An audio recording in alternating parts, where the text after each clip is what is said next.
this year's NBA All-Star Basketball game, broadcast this year on TBS. We're at the Boston Garden. There's 2 minutes left to go in the game. The West All-Stars lead the East All-Stars 118 to 116. And for the final 2 minutes, we're going to bring in a special guest commentator, arguably the greatest playwright this country has ever produced. Glass and menagerie, cat on a hot tin roof. With a round of applause, would you please welcome the genius, Tenessee Williams.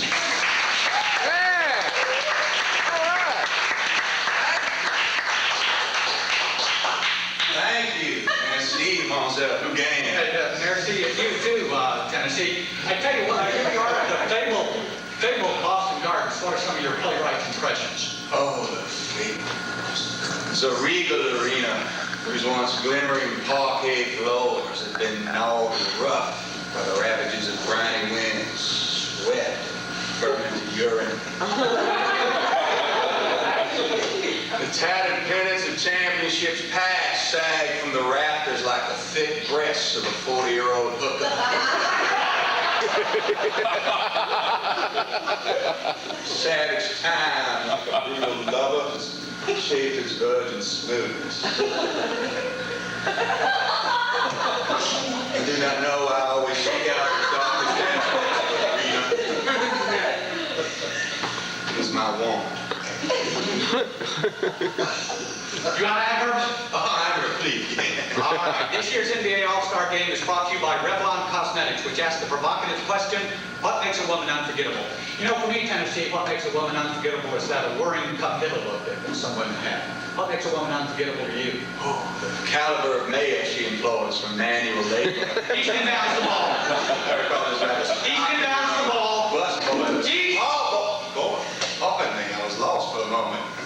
Inbounds the ball. Our play begins with an inbound pass. And Isaiah Thomas gets it into Kevin McHale in the low post and kicks it out to Larry Bird in three-point territory. Bird squares up, shoots, hits, three-pointer by Larry Bird. You know, I have to say that Larry Bird is the ultimate basketball player. Vivid dichotomy is this avian menace Bird.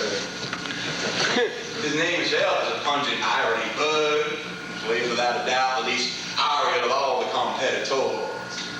Plods across court with all graceful dexterity with dormant life. Yes, Bird did Buffalo the West defense on that last one.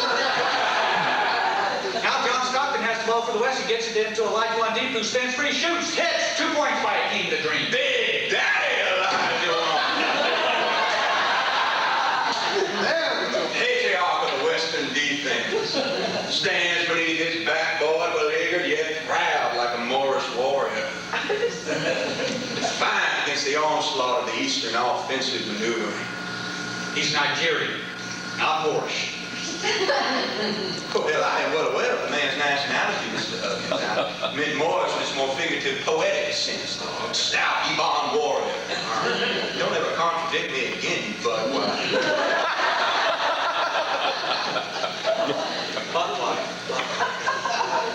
Laurel to the gentleman caller. We must have seen a community theater production.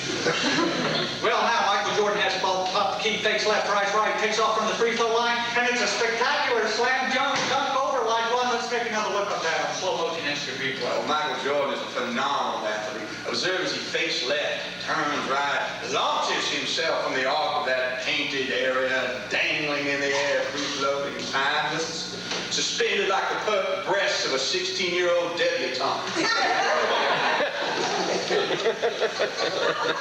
2. Well, now John Stockton pushes the ball up court, completely unaware that I'm working with a lunatic. He gets across the half-court line, and Thomas steals it from him. Dishes off to Barkley. Barkley hits the tying layup. 2 points by Charles Barkley. That Charles Barkley is a bulwark of a man, Andrew. His buttocks jut out from his hips like a coral reef off in Australia. Taut and jagged. You know, I have to say that the East comeback has been fueled by Thomas the distance. Oh, Isaiah is fascinating. His rhythmic dribbling technique reminds me of a young ballet dancer from Peru. I was once very scandalized. It seems that our quest for carnal knowledge had exceeded the boundaries of Southern etiquette and provincial hamlet. Well, it is a tie ball game. Magic Johnson's controlling the tempo, and it's a no-one pass. Oh, deception, deception, deception. And the easy layup by Worthy. Now the East bounce the ball quickly. They got a 3-on-1 fast break. The East fast break gushes down the court like fecal matter expelled from the court. That last instant of life when your battles unfettered at last release themselves while your soul and sphincter simultaneously surrender their birthright then in the air with a heavy, tepid aroma of death.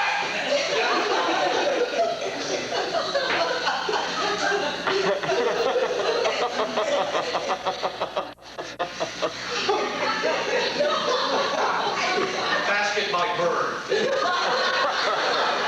2. Now there are 10 seconds to go in the game. Time is the cruelest virtue. Johnson to Worthy, back to Johnson. It's a 2-man game. Unspoken dialogue. Into Elijah one. Ululation. In your face, Mama!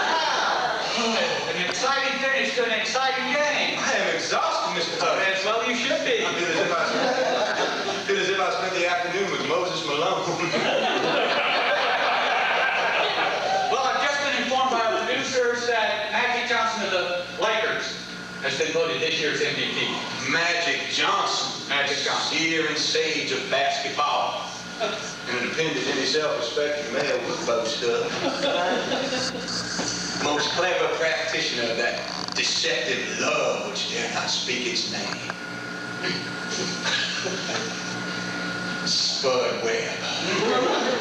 Well, has this magnificent game inspired you to any dramatic heights? Could we possibly be looking for a basketball opus from the great Tenessee Williams? Oh, yes, indeed. I'm currently at work on one. Really? Torrid, setting on the steamy asphalt of Atlanta. Parallels the lifelong friendship that evolves between an elderly Southern matron and her chauffeur. And this basketball drama will be entitled Driving On, Miss Daisy. That's it from the Boston Garden.